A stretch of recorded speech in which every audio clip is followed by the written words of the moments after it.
Hello, ladies. It's your girl, Natalie, the Keto Bikini Pro, back with another Monday, not a masterclass tonight, a Monday AMA, Monday Ask Me Anything. I decided to make it an Ask Me Anything this week because I just wasn't inspired by a particular drill down topic for tonight's masterclass. So I decided to do an Ask Me Anything instead. Got some cool new questions today. So thank you for those who are checking in, have been around and just jumped right on and asked some questions. So that's awesome. I have a couple of really great questions. I also looked at some of my recent questions I've had from clients. I keep an FAQ document, kind of a working document. So when I get questions that I think that would be informational or helpful for others, I'll put them on the list to do on these monthly AMAs. So for those who are here with me live, and I have a great little crew here who is on tonight. I got Debbie, Jody, Lisa, Karen, Diane, Becky, Juliana, whoop, whoop. All right. Good little crew so far. I'm sure we'll have some others popping on throughout. If y'all come up with any questions while you are on live, because you're the VIPs right now, because you're on live, you can ask them in the chat and I will add them to the list and address them tonight. Ooh, Deb just popped on. Awesome. Deb is here. Deb, I think I'm going to get into your question first. I think it's such an awesome question that could become its own masterclass. You probably didn't realize you were going to send me down such a rabbit hole on that one, but I have a lot to say about that question you asked. So I think I'm going to dive in first with Deb's question, which was about cardio and macros. And then we'll dive into some others. Let's see. Just to give you all something to nibble on while I'm answering these questions. And if any follow-up questions come up, the first three I have tonight. Deb's question was, does it really help to do cardio if you exceed your daily macros? We'll dive into that one first. And then Amanda was asking about the best time of day to test your ketones.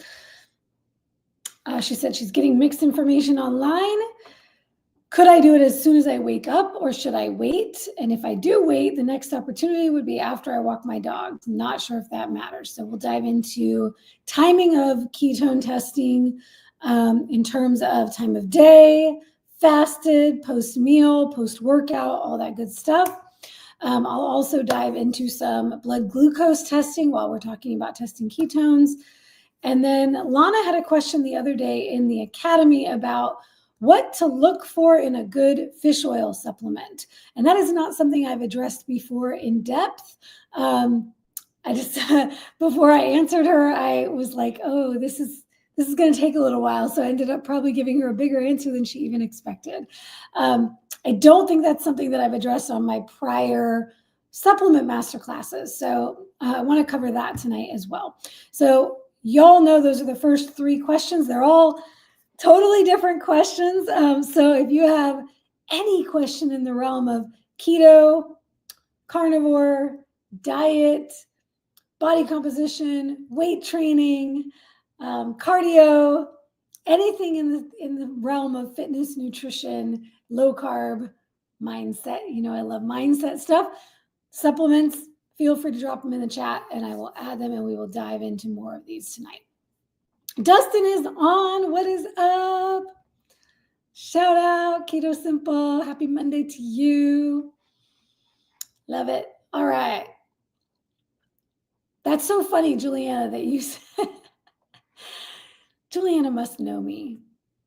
She must know what's in my head and know a little bit about what I'm going to say, because that will definitely be the first recommendation as the answer to that question. And then the funny thing that you mentioned, Juliana, she said fishy rice.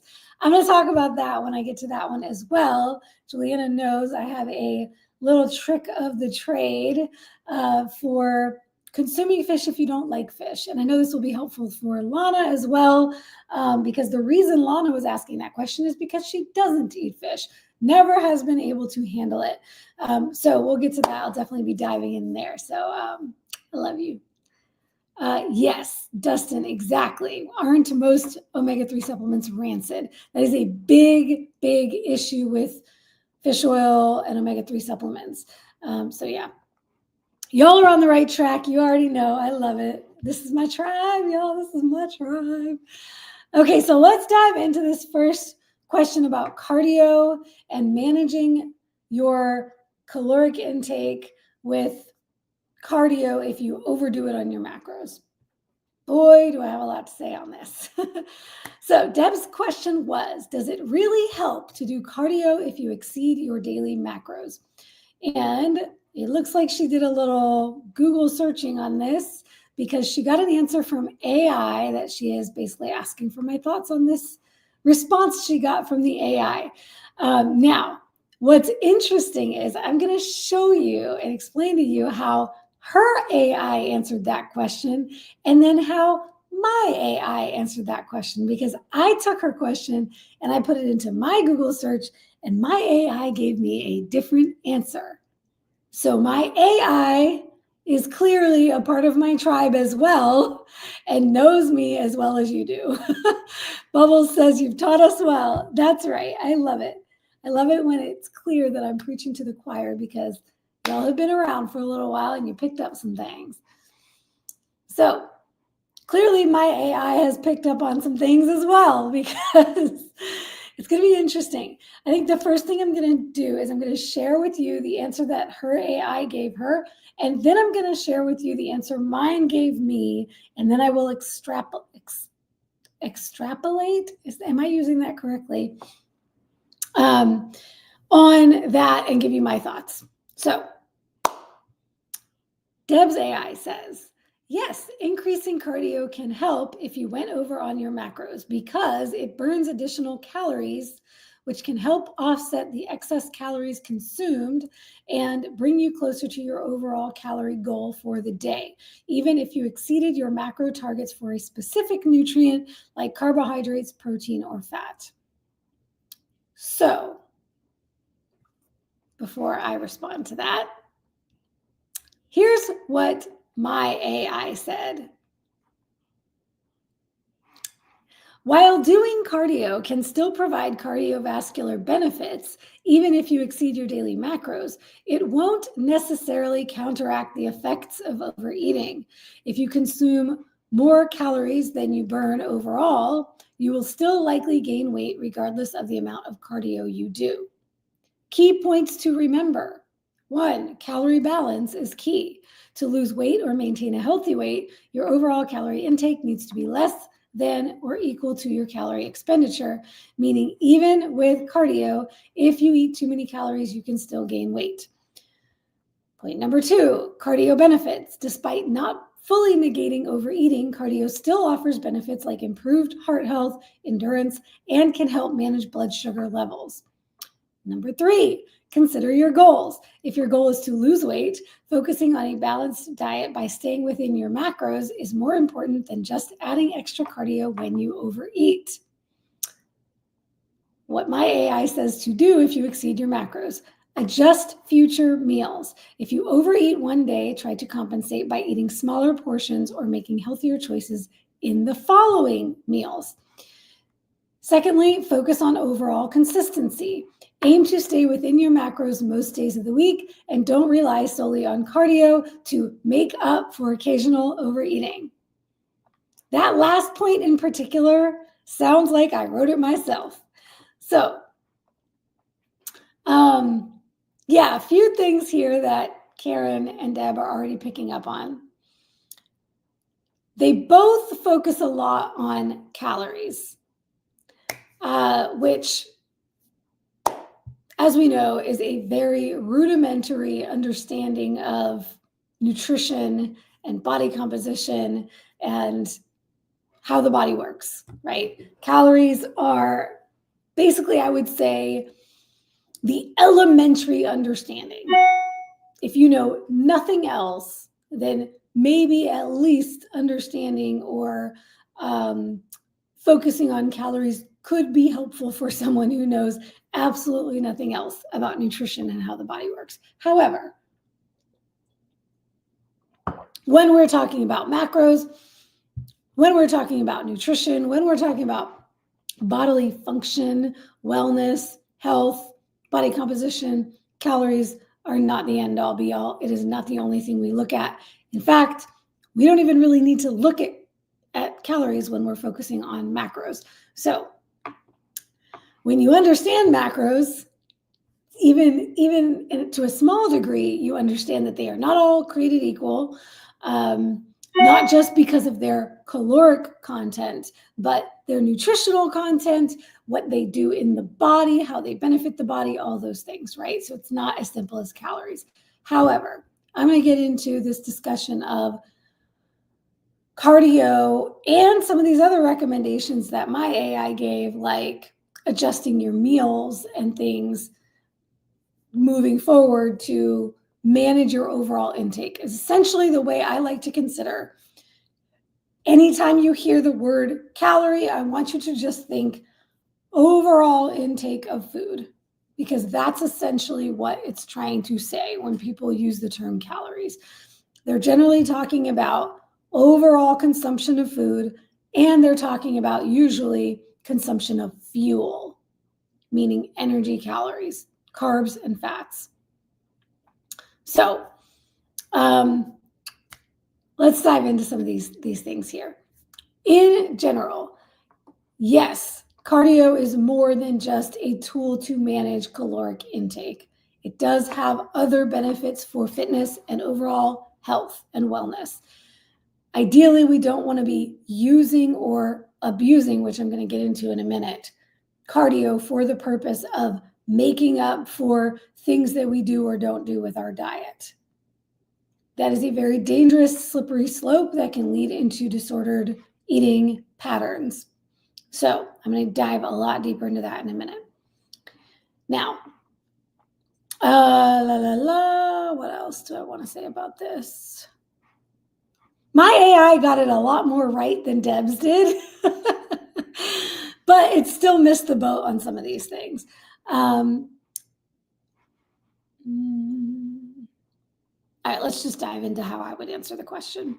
So let's talk about the bodybuilding community, because the bodybuilding community is very good at achieving aesthetic goals, making our bodies look the way we want them to look, with building muscle, burning body fat, and sculpting and shaping our muscle in a certain way so that it looks a certain way to create a particular aesthetic.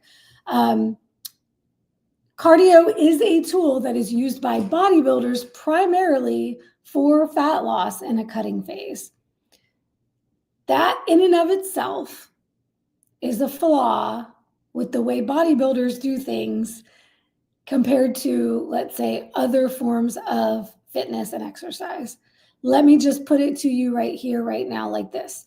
Bodybuilding is riddled with body image issues and disordered eating behaviors. Some practices encouraged by bodybuilding coaches and athletes are absolutely not healthy.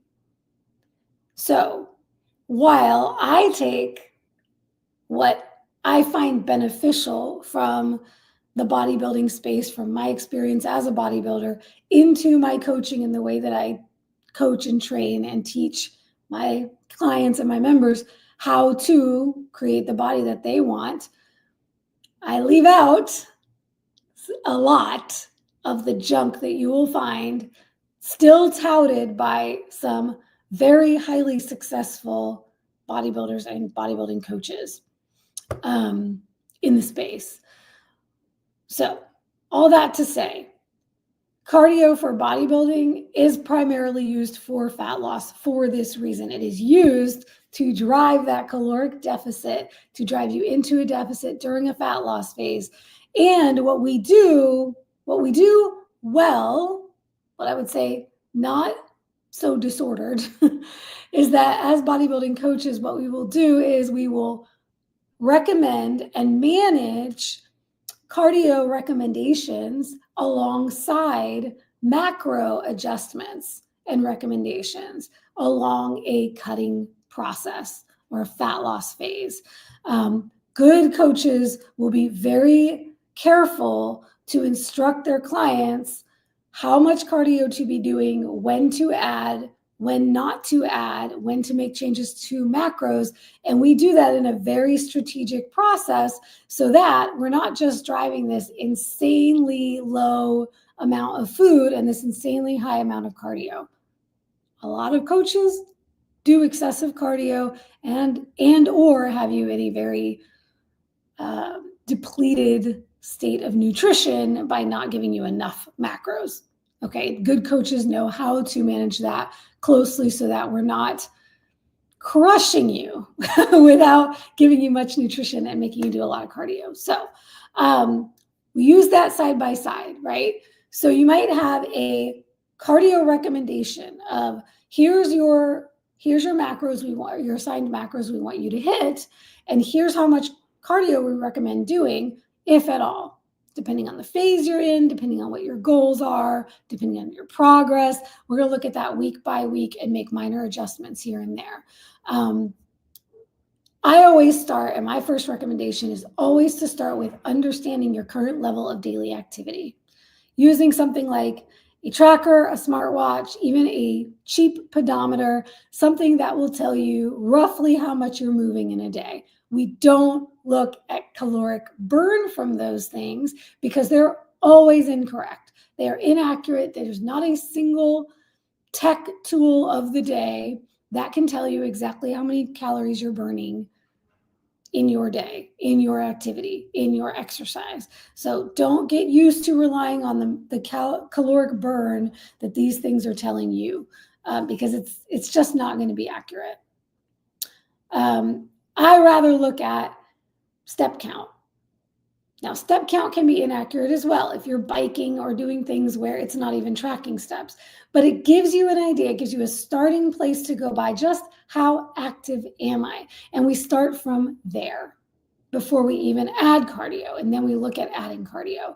And we might add cardio for lots of different reasons other than controlling calories or your deficit or your fat loss, driving your fat loss. So the important thing here that I want to get across is that we don't want to be using cardio to fix or correct or make up for a mistake we make with our nutrition. That is a dangerous, slippery slope. And I want to say something I know I've said before, but it's been a while. And every time I share this, somebody learns and discovers that they have disordered thinking or disordered behaviors that could lead to an eating disorder if they're not careful. So I'm so glad, Deb, that you asked this question because it allows me to talk about something I'm so passionate about.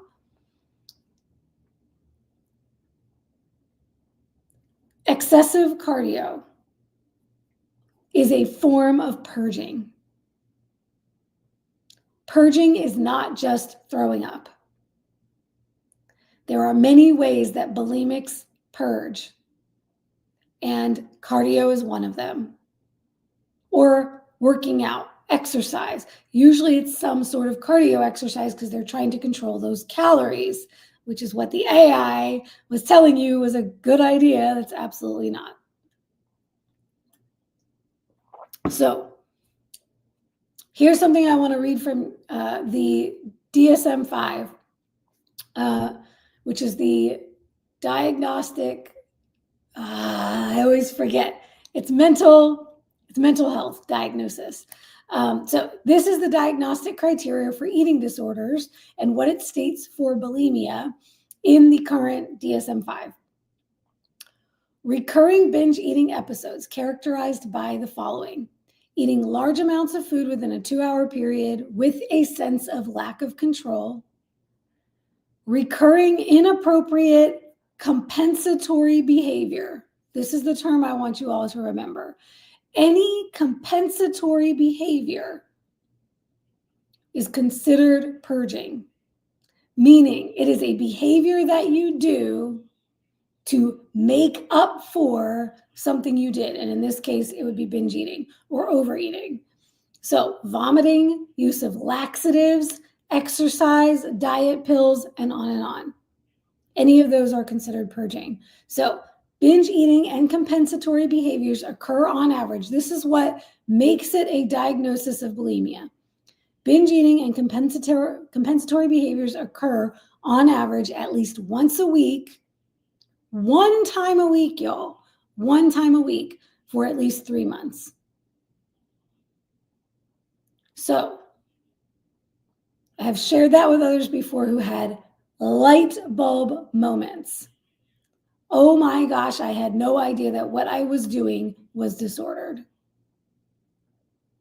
There's one more piece of that diagnostic criteria, and it is self-evaluation is unduly influenced by body shape and weight. So if you are body checking, you are constantly obsessing over your shape, your weight, the way your body looks. You eat large amounts of food within a short period of time, you feel a lack of control, and you have recurring episodes of compensatory behaviors.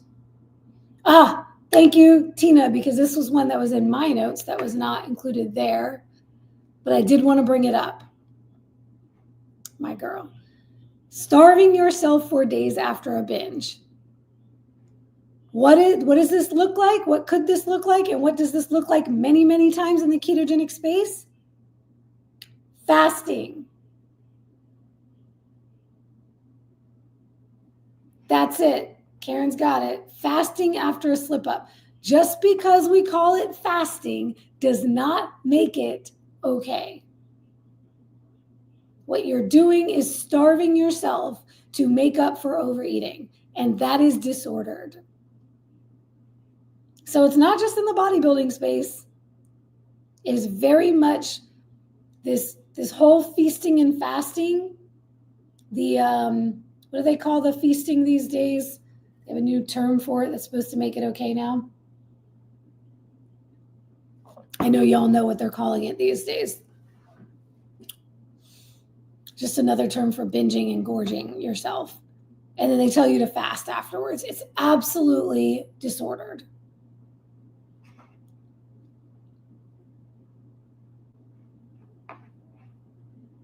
Refeeding, but there's another word used in the carnivore space. And refeeding is the word that the bodybuilders use, that they use to dismiss binge episodes. But absolutely, it's something that the bodybuilding world uses. That's it. Becky, Jody, they got it. Priming.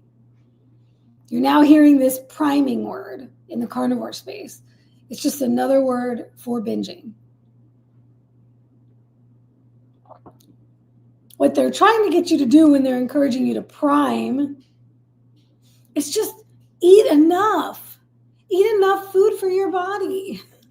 Don't fast and don't overly restrict yourself. That's what the goal of priming is. Hearing that from carnivore influencers. Really what they're talking about is stop freaking starving yourself. And you can do that without binging. So, all that to say, and I've had coaches where, and I want to touch on this piece, something that my AI said, which was adjust future meals. If you overeat one day, try to compensate by eating smaller portions or making healthier choices in the following meals. Now, I want to identify something here. They said meals. They did not say days, okay? So my general way that I like to handle this is if I've overeaten early in the day and I have macros I'm trying to hit for a fat loss phase, I know I need to adjust something for the rest of the day to make sure that the day comes out where it is supposed to come out. If, however, I do not plan properly and I end up ravenous at the end of the day, and I end up overeating at the end of the day, or as it tends to happen, at the end of the day, I feel snacky after dinner and I want dessert, and then I just go and start and I binge or overeat at the end of the day, a very, very important step in my recovery from bulimia was I will not allow myself to undereat tomorrow because of what I did today. And so now I highly encourage against that. And that is actually something, I even had a coach in my past that had me doing this. If you overeat this day, take it out of that day. And that's the same idea. It's the same concept of this binging and purging. It's this. It does a lot of things, but one of the most dangerous things it does is that it plants the seed in your mind that it's okay to do that and that you can always fix it later.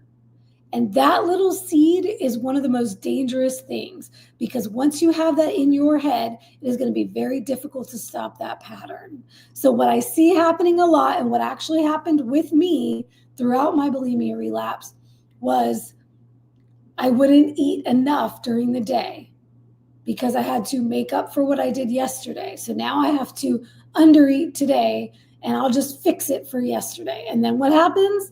By the end of the night, because now I am not well nourished, I have deprived myself of nutrition, of what my body needs. At the end of the night, I would end up doing it again.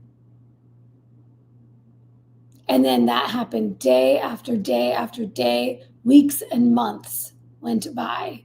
And it eventually led to purging in more dangerous ways with vomiting. And then it just perpetuates. Now you've created a habit. And once it becomes a habit, we all know habits are difficult to break. So the last thing you want to teach your brain is that it is okay to overdo it today and then do something tomorrow to fix it. You can't fix it. Start living. I'm not saying anybody's not living this way, but if anybody has found themselves in these patterns, one of the most powerful things you can do is consider yourself that you only ever have this 24 hours that you have today. This is all I have. Because in truth, we don't know if we're going to get another 24 hours. All we really ever have is this moment right now, in the here and now, today. So if you only have today, do what you need to do today to be a success, to make tomorrow you proud. And then tomorrow you, and I talked about this, I think last week on the Mindset Masterclass, tomorrow you will not have the burden that today you put on her. Don't add extra stress to tomorrow you, future you. Take that stress off future you by doing what you said you were going to do today. And if you don't, then there needs to be consequences. And those consequences are, I'm not allowed to do compensatory behavior to try to make up for it. I messed up, and now I made my bed, and now I got to sleep in it. There's nothing I can do to make up for it. All I can do is say, what am I going to do tomorrow that is a part of my plan? I'm not changing the plan because of what I did today. I'm just going to execute the plan better tomorrow. It's the best way to think about that.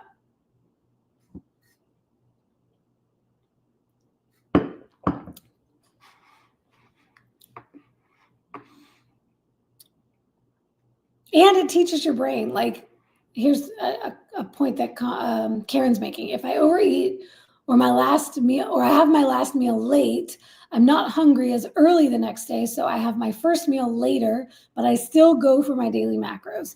That's a beautiful way to do it, of not force feeding your body and making yourself feel sick, but listening to your body and then waiting until you're hungry again. And then you're probably going to need to eat more in those meals, those later meals, than you were planning on it, to make sure you hit those daily macros. And it may feel difficult to eat all your macros the day after you overeat, but that is teaching your body and your brain, we don't get an out. We're not giving ourselves an out We're holding ourselves accountable for what we did or didn't do yesterday, and then we're executing the plan today. I love that. All right, so cardio can be a very powerful part of your plan, but we don't want to use it to fix. Okay. All right, let's move on to ketones.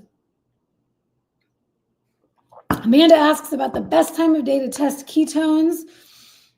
So it's interesting. There was actually, I watched a video, an older video about a study that was done on, the study was done using adults, but it was for the purpose of determining what would be the best time to test ketones for managing children, epileptic children, which is where the ketogenic diet really originated, was for treating epileptic children.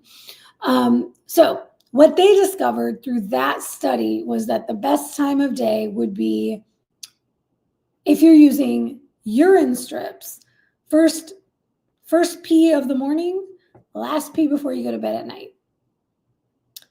If using blood ketone readings, meters, it actually followed similar to the urine, but a little bit different. First thing in the morning, but for some people, there's a dawn effect or dawn phenomenon, which I'll talk about in a minute. So for some people, that's not going to be as accurate. 10 a.m. and 4 p.m. were the worst times where they got the least accurate data. And here's what I think is why, right? First thing in the morning, last thing at night is generally when most people will be in their most fasted states.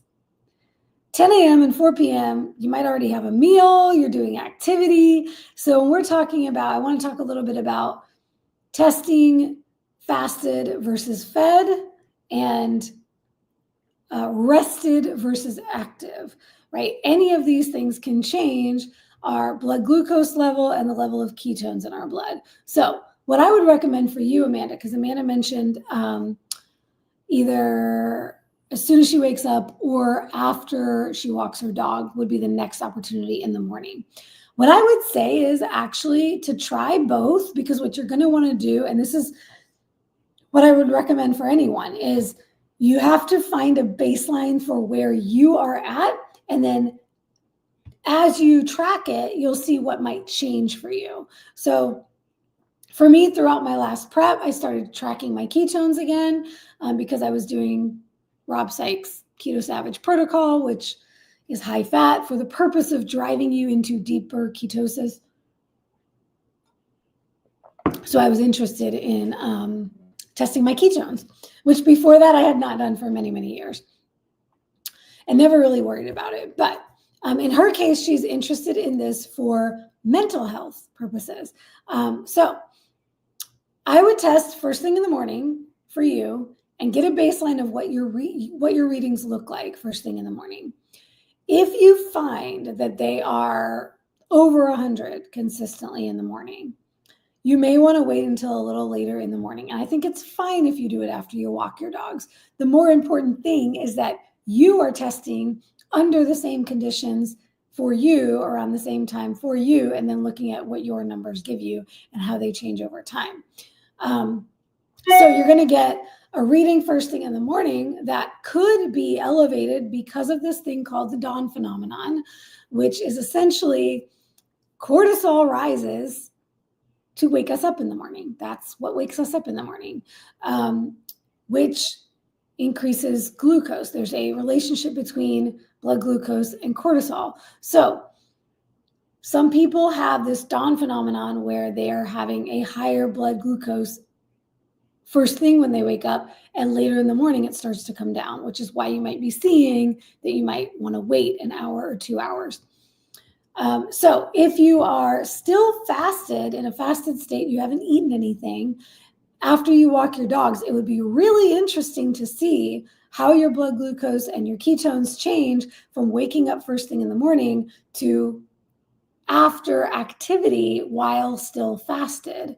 That would be very interesting to see, to note. And then the important thing is just getting your baselines and seeing how your numbers may change based on other factors. If you are playing with your diet, which I know you are, if you're playing with anything like meal timing, if you change your meal timing, if you do eat before you walk your dogs, if you change what time you eat before you walk your dogs, you will then be able to, once you have an established baseline, you'll be able to change these variables and see how it changes what your results might be. And that's all valuable.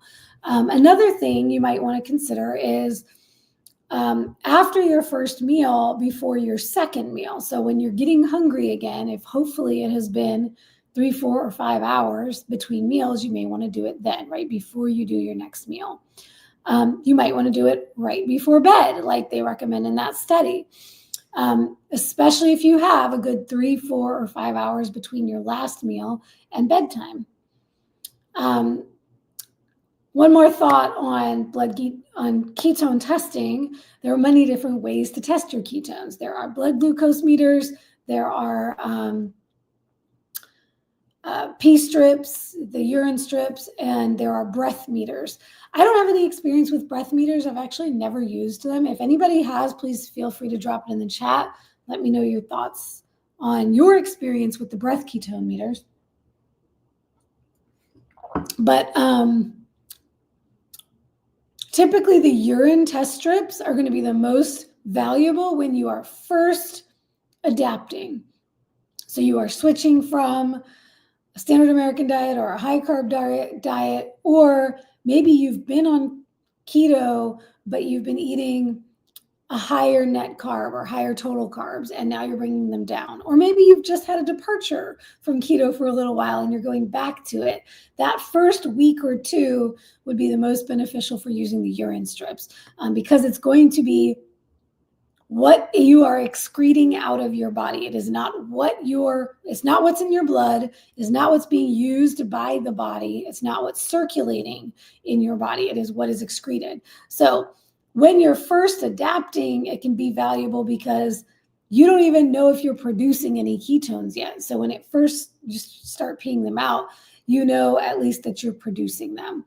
But what I wouldn't do is get attached to seeing high levels of ketones in the urine strips, because it doesn't signify that your body is utilizing the ketones. And what we want in a well-formulated ketogenic way of life, or if we're trying to be ketogenic and keto adapted, we want our bodies to use the ketones. Okay. And so if you're still peeing them out, then you're not using them. And if anything, there's something wrong. But typically you will see those levels go down in the urine as your body starts to utilize the ketones that it's making. Yes, good point, Dustin. The urine strips would be my last resort, considering they are going to pick up on acetyl right? Versus actual ketones, beta hydroxybutyrate. Yes, the blood ketone meters test beta hydroxybutyrate. Karen says, I did use a breath meter when I first started keto. I stopped because I learned the number was excess ketones. Yeah, same kind of idea. The breath, you're excreting it. It's not what's being used. So the blood ketone meters, in my opinion, are the best test if you're trying to determine whether or not you have circulating ketones. However, even well-adapted, healthy, fit people, especially athletes on keto, may find that even the blood ketone meters start registering lower and lower the longer you've been adapted. Mine generally are somewhere between 0.1 and 0.3. The only time I got them up higher than that was when I did the high-fat version that Rob Sykes recommends at the start of a prep, which was I did 80% fat and then I cut it down, and then I found, I brought the protein up and brought the fats down.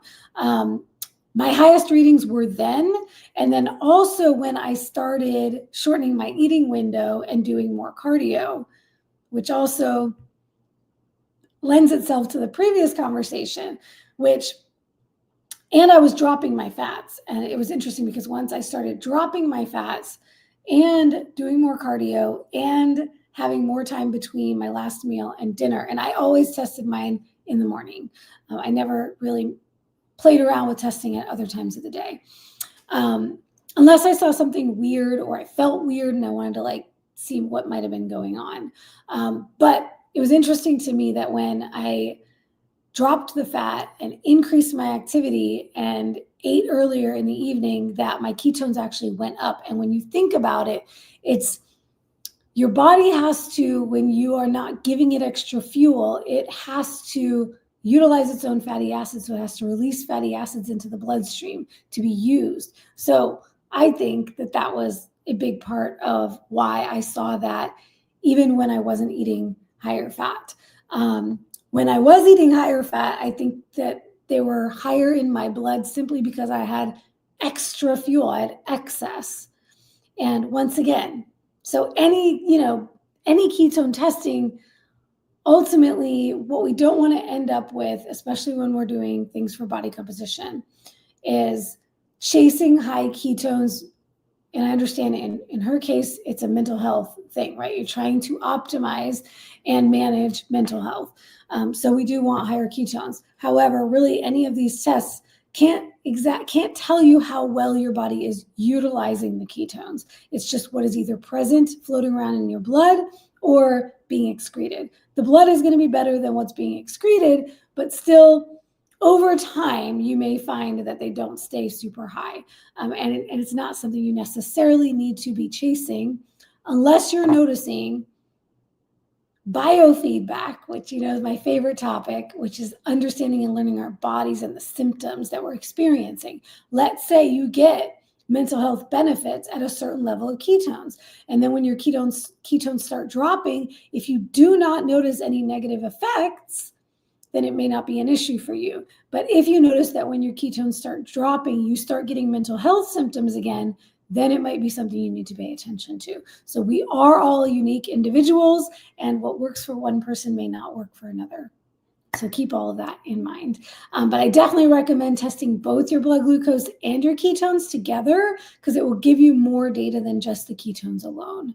Another thing that I've noticed through my testing is that some mornings I will get these readings that are really off from what my numbers normally are. So I will wait a few minutes. And for me, I anchor the habit with brushing my teeth, washing my face, going to the bathroom, stepping on the scale, all those things I do in the morning. So usually my ketones and blood glucose are what I test. I do that first. I go to the bathroom and then I test my blood glucose and my ketones, and then I do all the other things. So if they're a little off, then I'll go about brushing my teeth, washing my face, stepping on the scale, doing all that. And it'll take maybe 10 or 15 minutes. And then I'll test them again. And so sometimes I see that, that first reading was a little off. And it may be a dawn phenomenon or who knows what else, faulty test strips or something. So if you get to know your body and you get to know your baselines, then if something looks off to you, you can just retest and see if it might have been something wonky going on and not necessarily accurate.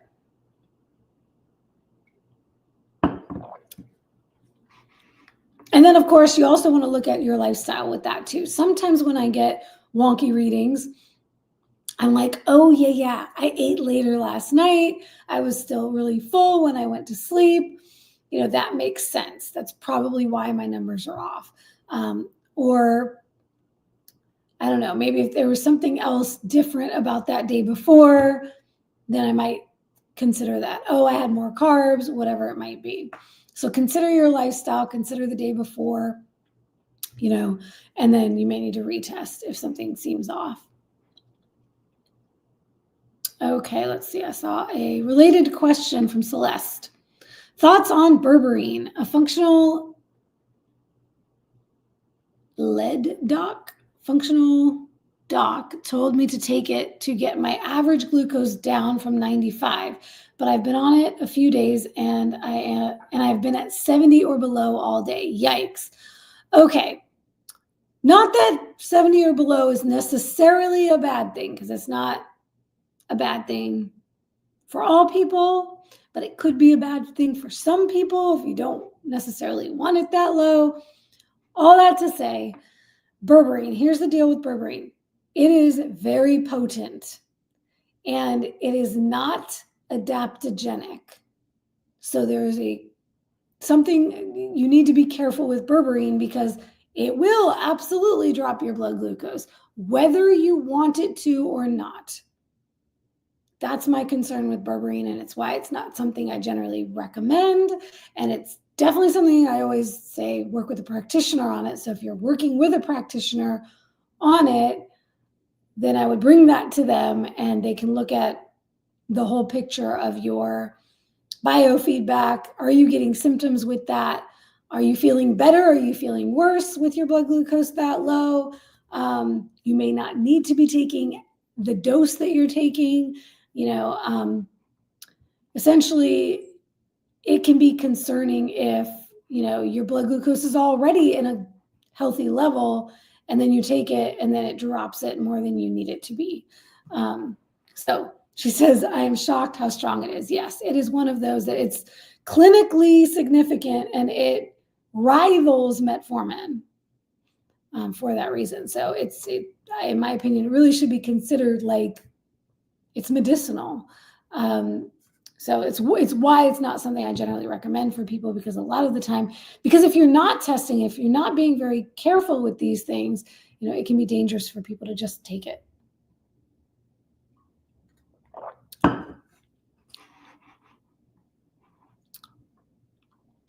Yep, absolutely efficacious though, for sure, for what it is meant to do. Okay, well, while we're on the topic of supplements, let's dive into the fish oil conversation.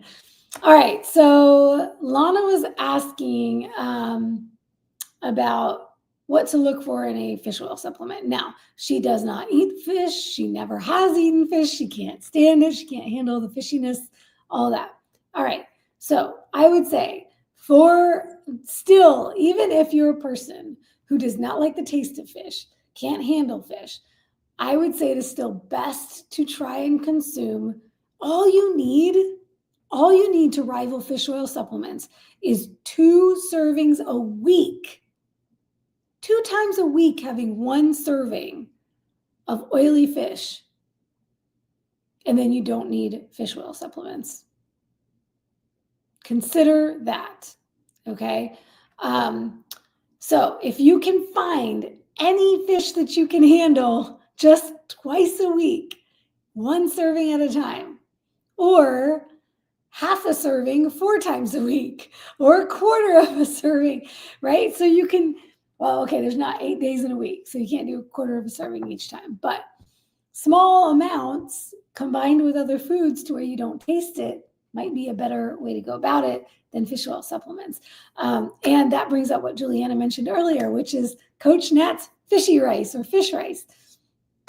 There are some white fish that do not taste like fish at all. Flounder is my absolute favorite, followed by cod.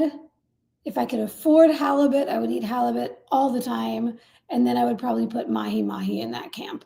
Mahi-mahi is going to be thicker. It's a denser fish, so it's more like eating chicken. And it is very much the consistency of chicken and very, very mild flavor. It doesn't taste fishy at all. Cod tastes like butter. And trust me, I am dairy-free. I never, ever get to eat butter. And when I eat cod, it's like I'm eating butter. It is amazing. So, and then flounder literally tastes like air. It does not have a flavor like much at all. It has a slight butteriness as well, but it just really does not taste like fish. So those would be my recommendations. In terms of the fatty, small, oily, fatty fish, mackerel would be my all-time favorite. It does not taste like fish. It's more like chicken, in my opinion, as well, unlike tuna or sardines or anchovies, which I know are going to be, anchovies and sardines would probably be the best for the nutritional content, but they are some of the hardest to take for most people. But Mackerel, even better than tuna. And tuna, you have to worry about mercury and all that. So mackerel would be my top choice all day long. And if you make things like chicken salad with like mayo and mustard and eggs or pickles or whatever people put in their chicken salad, you could do chicken salad and mix in mackerel. You wouldn't even notice it. So all that to say, if you can find some ways to make fish that you can handle it, that would be my first recommendation. My personal favorite is smoked salmon. I eat smoked salmon very regularly, practically daily. I usually go between smoked salmon, fresh air fried salmon, or mackerel. Sometimes, every once in a while, I'll do some sardines, and then I'll sometimes have cod or flounder or mahi. But that's my rotation for fish.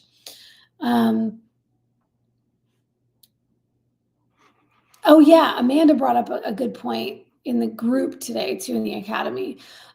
Yes, one of the concerns with fish oils and omega-3 supplements is that they can thin your blood.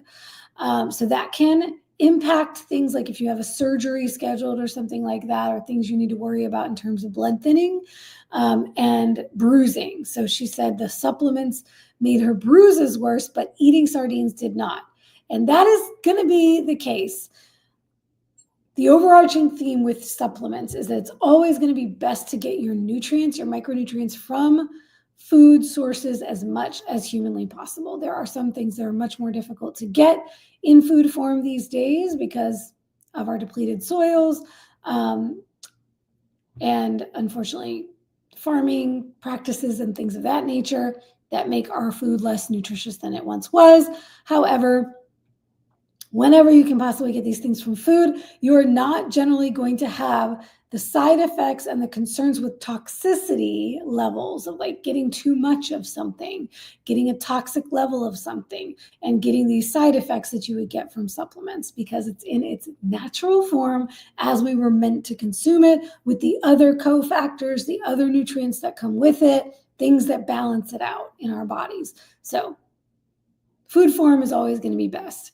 Now, if you absolutely need to go the route of fish oil supplements or omega supplements, fish oil is not the only thing out there, but they're very tricky to find good quality, purity, and freshness, non-rancid. So here's a few, like the big 4 things to consider.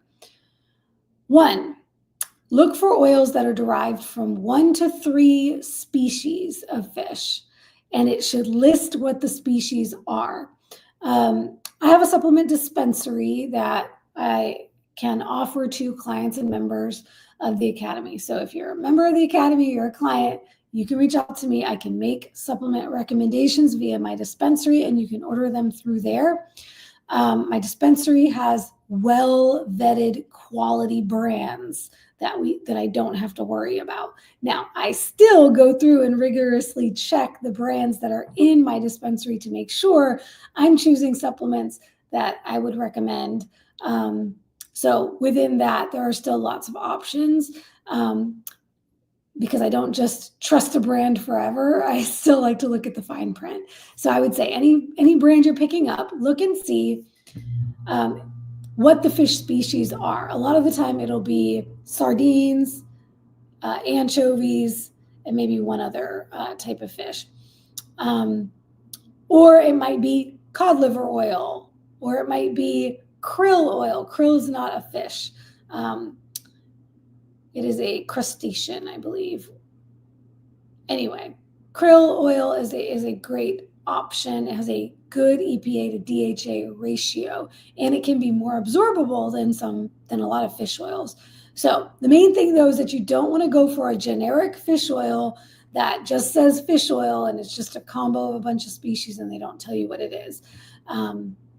So look for 1 to 3 fish species and it should list on there what they are. 2, check the specific amounts of EPA and DHA. You want a bare minimum of 250 to 500 milligrams total between them. There's a lot out there where you can get 1,000 milligrams. Don't just look at the front of the label where it says 1,000 milligrams of fish oil. Go to the back and look for EPA and DHA. You want the two numbers. You want them to tell you how much EPA and how much DHA is in there. And together combined, you want it to be at least 250 to 500 milligrams or up to 1,000 or more, depending on your needs. And here's a little aside, and this was something I learned from doing my own research and having some testing done and discovering that for me, I actually need more EPA than DHA, and that higher levels of EPA can be more beneficial for women. Women naturally produce more DHA than men. So men could benefit from more DHA. Women can benefit from more EPA. So you want to look at what those particular numbers are. Now, number 3, check for evidence of purity. Check to see if it is third-party tested. Check to see if it has a listing of where the testing was done and what testing it was. And then ultimately, if you buy it and it smells or tastes fishy or you get fishy burps, it is probably oxidized and essentially rancid. And then if you can return it to where you bought it, great. If not, throw it out. It's not worth consuming.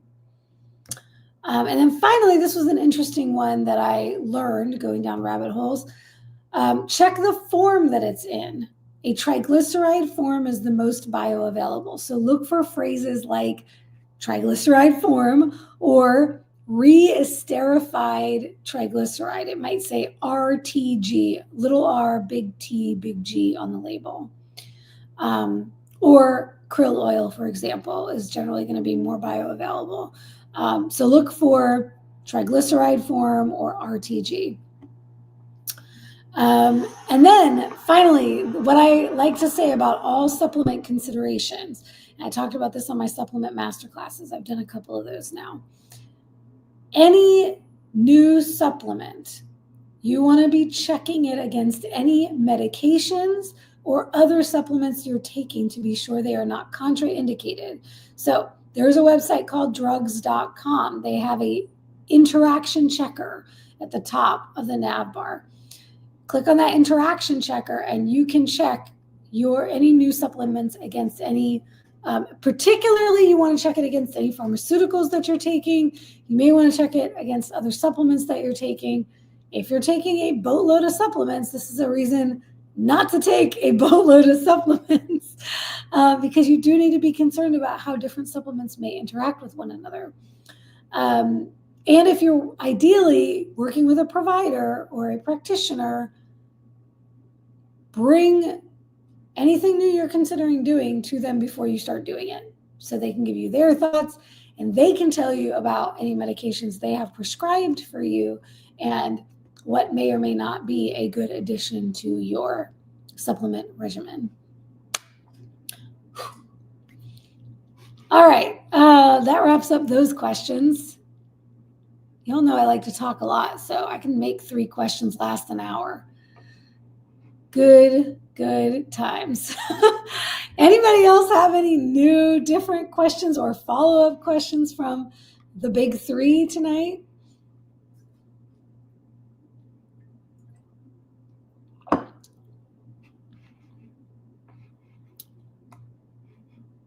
I'll have to add back to the description for the replay what the big 3 topics were tonight, so everybody knows.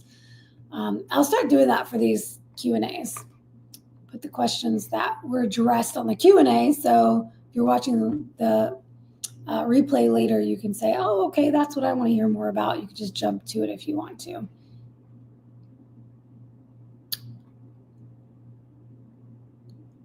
All right. I have another video coming up. Hold me to it, ladies. This week, I am going to do an update video since my last prep. I've been promising to do a full review of the Keto Savage System protocol and just kind of reflecting back over my last prep and updating y'all on off-season. I can't really call it off-season. it's been like in between season because I'm getting ready to do the Angel Competition Bikinis fashion show at the Arnold Sports Expo, Arnold Sports Festival in March, first weekend in March. And so I'm starting a mini prep for that, and then planning my attack for competition season this year. So I'm not taking the year off, so I'm not in off season. It's really been post-season, post-last show. So that's coming up this week. I'm scheduling it. I'm getting it on the calendar so I can finally get that video out to you all. And with that, I don't have any other questions tonight, so we will sign off. And I'll see y'all next Monday. Bye.